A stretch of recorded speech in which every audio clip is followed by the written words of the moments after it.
Picture this. It's 1966, and you're watching a white racing car screaming down the Bridgehampton straight at 160 miles per hour. Suddenly, something impossible happens. A massive wing rises from the rear of the car like some kind of mechanical demon spreading its wings. The driver's foot comes off the throttle, and the wing tilts forward violently, adding the equivalent of dropping 4 bags of cement on the rear wheels. The car slows without touching the brakes, cornering at speeds that make veteran racers question their sanity. This wasn't science fiction. This was the Chaparral 2E, and it was about to make every other race car on the planet obsolete. What Jim Hall created in a small Texas workshop wasn't just another race car. It was a 200-pound middle finger to the laws of physics, a machine that could change its aerodynamic profile on command, giving the driver godlike control over invisible forces. While other teams were still figuring out how to make their cars stick to the ground, Hall had built something that could dial in downforce, like adjusting the volume on a radio. The 2E would dominate racing for exactly 1 season before being banned so thoroughly that even today, nearly 60 years later, the concept remains illegal in virtually every form of motorsport on Earth. But for one glorious moment in racing history, a soft-spoken Texan engineer had cracked the code that would revolutionize not just racing, but the entire automotive industry. To understand why the Chaparral 2E caused such devastation in the racing world, we need to travel back to the mid-1960s. Sports car racing was experiencing a technological arms race that would make the Cold War look friendly. Ford and Ferrari were locked in their legendary battle at Le Mans, spending millions to shave seconds. Lotus was experimenting with monocoque chassis construction. McLaren was rising as a force in Can-Am racing, but Downforce? That was still black magic to most teams. Sure, Ferrari had started adding little spoilers to their cars. Lotus had discovered that angling the nose down helped stability. But these were Band-Aid solutions to a problem nobody truly understood yet.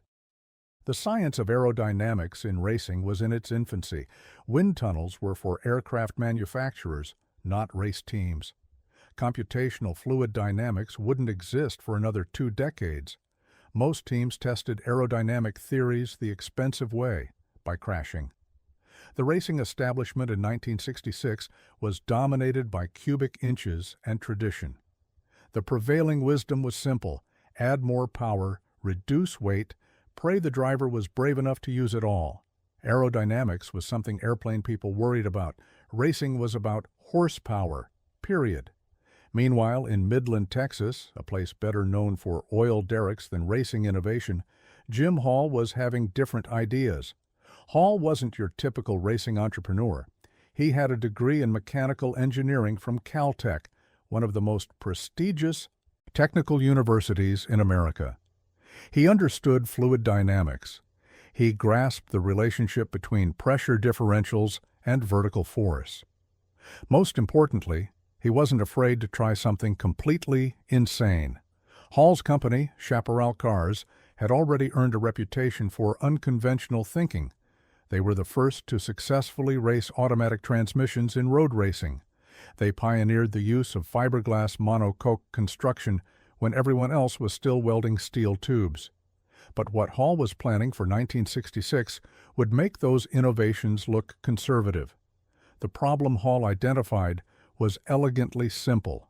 Racing cars needed maximum downforce in corners to increase grip. But that same downforce became a massive liability on straightaways where it created drag. Every team faced this compromise. You either set up for the corners and got murdered on the straights, or you trimmed out for top speed and prayed you didn't die in the turns. But what if you didn't have to choose? What if the car could have massive downforce when you needed it and minimal drag when you didn't? What if the driver could control the aerodynamics as easily as shifting gears? The solution came to Hall in typical engineer fashion, through systematic analysis of the problem. He realized that aircraft had been solving this exact issue for decades with movable control surfaces. Flaps, ailerons, elevators, all designed to change aerodynamic characteristics on demand. Why couldn't a race car do the same thing? The heart of the Chaparral 2E's revolution was its rear wing, though calling it a wing is like calling the space shuttle a glider. This wasn't some piece of aluminum bolted to the trunk.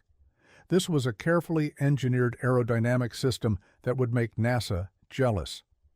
The wing itself measured nearly 6 feet across and stood almost 3 feet above the rear bodywork on twin aluminum struts. But here's where it got interesting. The entire assembly was mounted on pivots that allowed it to change angle from nearly flat to almost perpendicular to the airflow. At maximum angle of attack, racing terminology for the wing's angle relative to the airflow, it generated approximately 240 pounds of downforce at 100 miles per hour. At 150 miles per hour, that number climbed to over 500 pounds. Let me put that in perspective. 500 pounds of downforce is like having an invisible gorilla sitting on your rear wheels, pushing them into the asphalt. It's the difference between sliding off the track and setting lap records. In the 1960s, most cars generated that much lift, not downforce. They literally tried to fly at high speeds. Hall's car did the opposite, but the genius wasn't just in the wing size or efficiency. It was in the control system. Hall connected the wing directly to the brake pedal through an ingenious mechanical linkage. When the driver lifted off the throttle and touched the brakes, the wing would automatically rotate to its maximum angle, creating massive downforce and drag simultaneously. The car would decelerate without using the brakes as hard, saving them for when they were really needed. When the driver got back on the power, the wing would flatten out, reducing drag for maximum straight-line speed. The engineering challenges were staggering. The forces acting on the wing at maximum deflection were enormous. At 150 miles per hour with the wing at full angle, the downforce wasn't the only concern. The drag force trying to rip the wing off the car exceeded 300 pounds. The mounting points had to be strong enough to handle these loads repeatedly, lap after lap, for hours at a time. Hall used aircraft-grade aluminum for the struts, with wall thicknesses calculated to handle 5 times the maximum expected load. The pivot mechanism used bronze bushings originally designed for helicopter rotor assemblies. Every bolt was safety wired, every component was overbuilt, because at 150 miles per hour, you don't get second chances. The linkage system connecting the brake pedal to the wing was a masterpiece of mechanical engineering. It had to translate the linear motion of the pedal into rotational motion of the wing. It had to do this smoothly, predictably, and without any play or delay.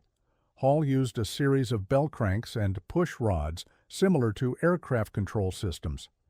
The entire mechanism was adjustable, allowing the team to fine-tune how much wing angle corresponded to how much brake pedal travel. But Hall wasn't satisfied with just a movable rear wing. He understood that aerodynamic balance was critical.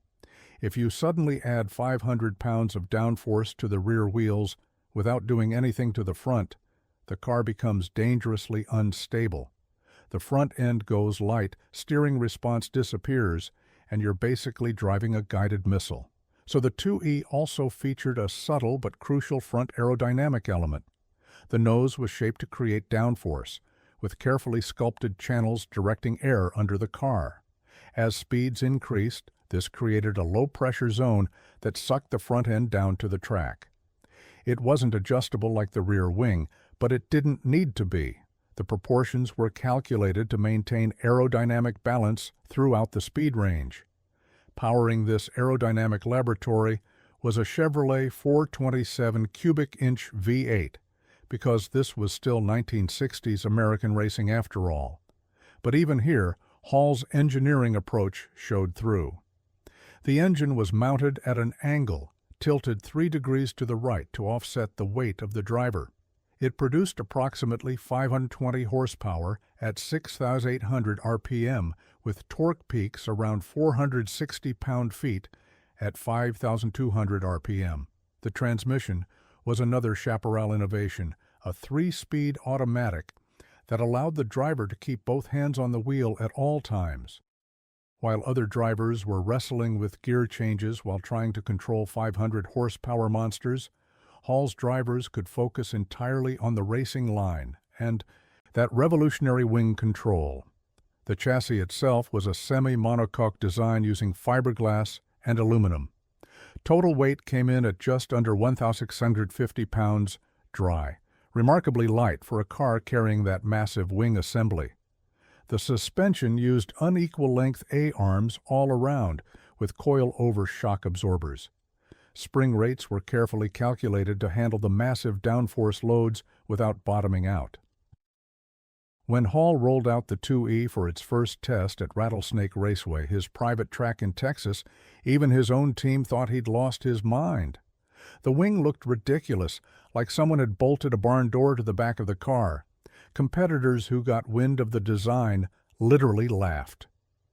One Ferrari engineer reportedly said it looked like a shopping cart that had mated with an airplane. They stopped laughing at the car's first public appearance at Bridgehampton in September 1966. Phil Hill, the 1961 Formula One world champion and one of the most respected drivers in racing, was behind the wheel. As he came down the front straight on his first flying lap, track marshals noticed something bizarre. The car seemed to hunker down in the corners like nothing they'd ever seen. It was taking lines that shouldn't have been possible, carrying speeds through turns that defied logic. Then Hill demonstrated the wing's party trick. Coming into turn 1, a fast right-hander that usually required heavy braking from 160 miles per hour, Hill barely touched the brake pedal. The wing snapped to maximum angle, and the car decelerated like it had deployed a parachute. But unlike a parachute, which would make the car unstable, the downforce kept the rear wheels planted.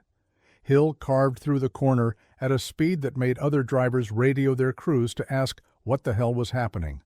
The stopwatches told the story. Hill's lap times were 2 to 3 seconds faster than anything else on track. In racing, a half-second advantage is significant. 3 seconds is domination. The 2E wasn't just better. It was playing a different game entirely. But the real shock came in the race itself. Hill didn't just win, he humiliated the competition. He lapped the entire field, some cars twice.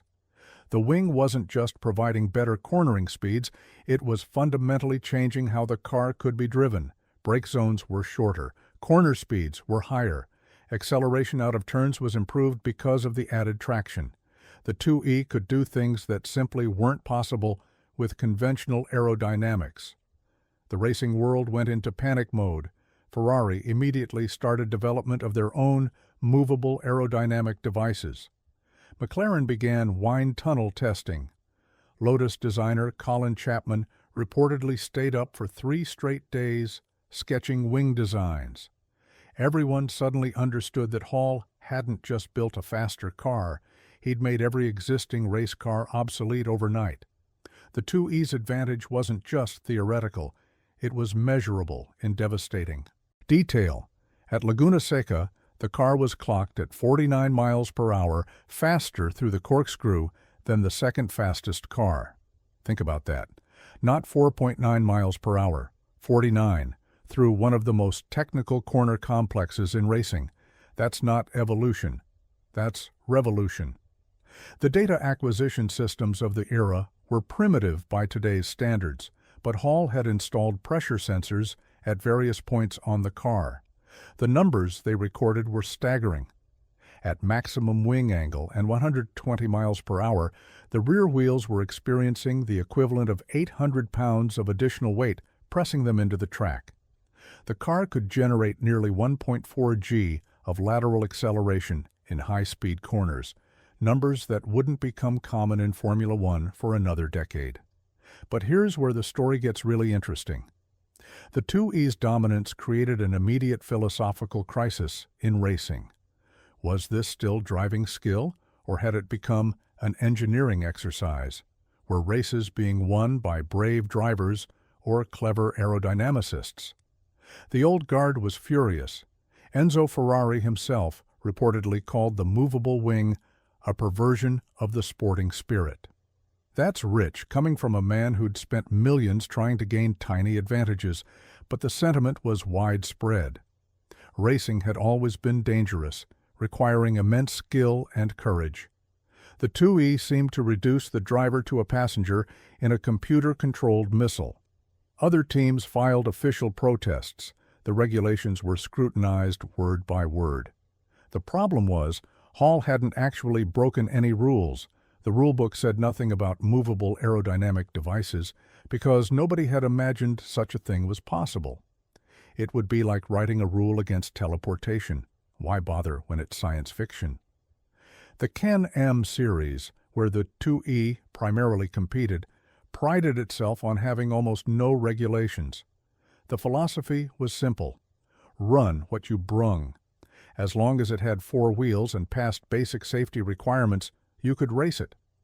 This freedom had produced incredible innovation, but the 2E exposed the series' vulnerability. When one car had such a massive advantage, it wasn't racing anymore. It was a demonstration. The pressure to ban the Movable-Wing came from every direction. Other teams threatened to withdraw from the series. Sponsors complained that races had become boring. Even some fans, incredibly, said the 2E was ruining the sport. Imagine that. People actually wanted less innovation, less speed, less capability, all in the name of fairness. By the end of 1967, the writing was on the wall.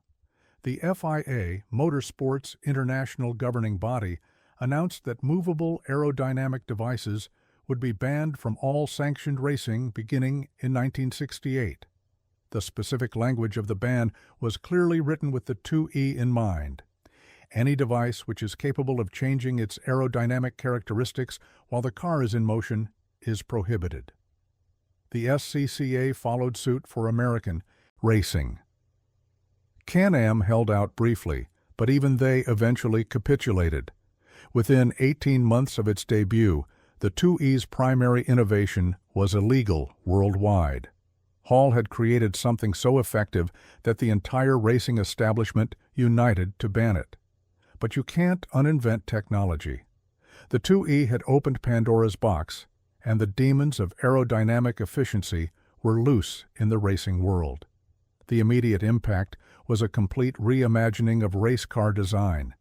If you couldn't have movable wings, then fixed wings had better be incredibly efficient. Within 2 years, every serious race car sprouted wings and spoilers. The 1969 Formula One season saw cars with wings so tall they had to change the regulations again just to keep them from blocking the driver's view. The data Hall had generated became the foundation for modern racing aerodynamics. His pressure measurements, force calculations, and balance equations were studied and refined. Wind tunnels, previously the domain of aerospace, became standard equipment for racing teams. The profession of racing aerodynamicist was essentially created by the 2E's success. Modern Formula One cars generate over 5,000 pounds of downforce at top speed. That technology traces directly back to Hall's experiments. The multi-element wings, the complex end plates, the understanding of vortex management, it all started with that barn door bolted to a Chaparral, but the philosophical impact was even greater.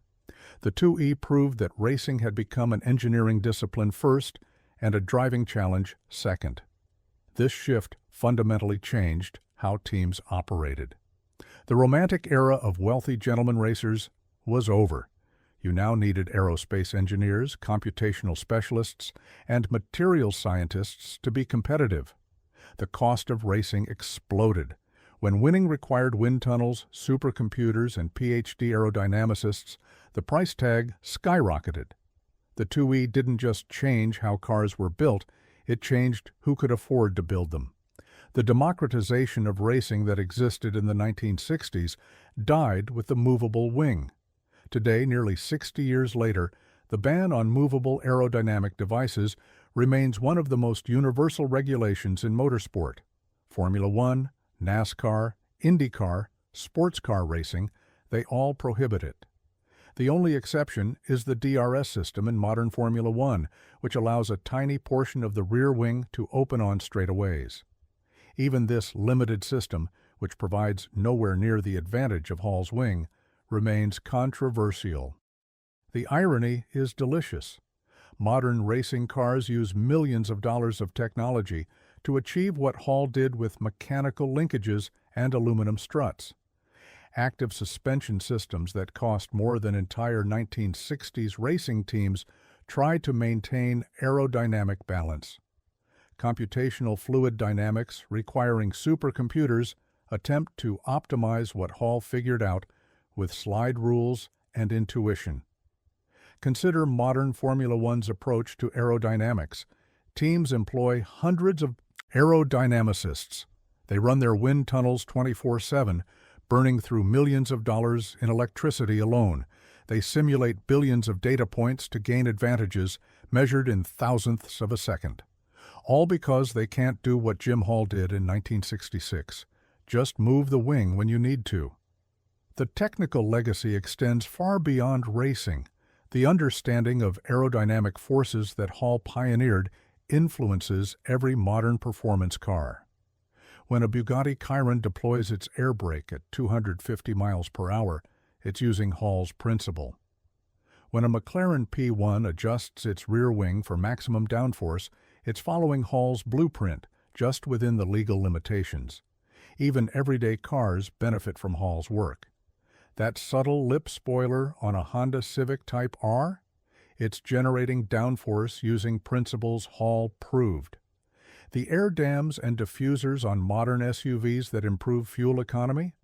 They're descendants of technology developed to make the 2E faster. The most frustrating part of the 2E story isn't that it was banned. It's that the ban prevented us from seeing where the technology could have gone.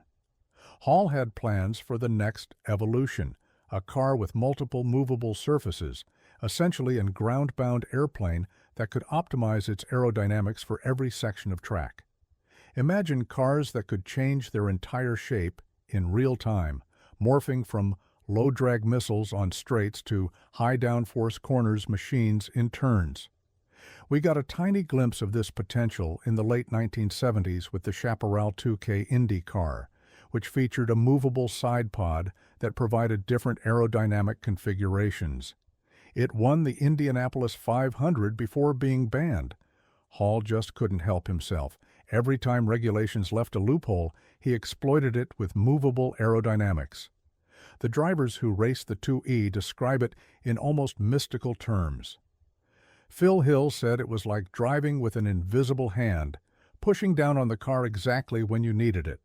The confidence it inspired was absolute. You could brake later, turn harder, accelerate sooner. The car didn't just change lap times, it changed what drivers believed was possible. But perhaps the most remarkable aspect of the 2E story is how one man working in relative isolation in Texas outsmarted the entire global racing establishment. Ferrari had hundreds of employees and unlimited budgets. Lotus had Colin Chapman, arguably the greatest racing designer ever. McLaren had Bruce McLaren's genius and financial backing from industrial giants. Hall had a small team, a private test track, and an idea that everyone else thought was ridiculous. The Chaparral 2E remains one of the most important race cars ever built, not because of its race wins or lap records, but because it forced humanity to confront a fundamental question. When does innovation stop being progress and start being unfair? Hall's movable wing was so effective that racing collectively decided to reject it, to literally prohibit progress in the name of competition. Think about that. We banned a technology not because it was dangerous, not because it was expensive, but because it worked too well. The 2E was too successful for its own good. It solved the problem so completely that the problem had to be artificially recreated. In the end, Jim Hall's movable wing added more than just 200 pounds of downforce. It added a new dimension to racing, one that proved too revolutionary for the sport to handle. The 2E showed us the future, then we collectively decided we weren't ready for it. Nearly 6 decades later, we're still not ready. The movable aerodynamic device remains racing's forbidden fruit, a technology so powerful that we dare not use it.